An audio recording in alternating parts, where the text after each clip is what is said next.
Going into this further, it looks like this was hard coat aluminum, and that has held up against that bushing there. Um, to keep the titanium from wearing on the brake wing right here, uh, I used a stainless steel, or no, it's not stainless steel, clearly. It was just a Belleville, or a washer there, a spring washer.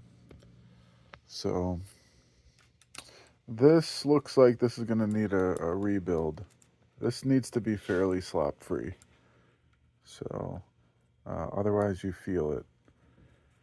But it lasted surprisingly well.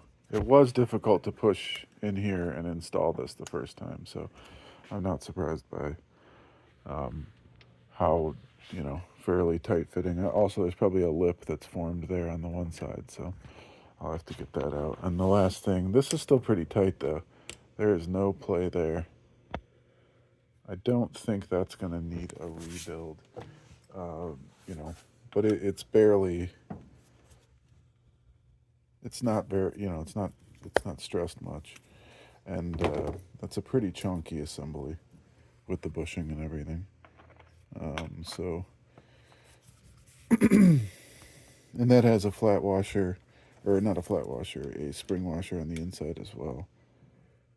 Mostly documenting this because it's been years since I disassembled it, and I honestly don't remember, but we're disassembling it because it's no longer rideable because of that, a bend. So, yeah.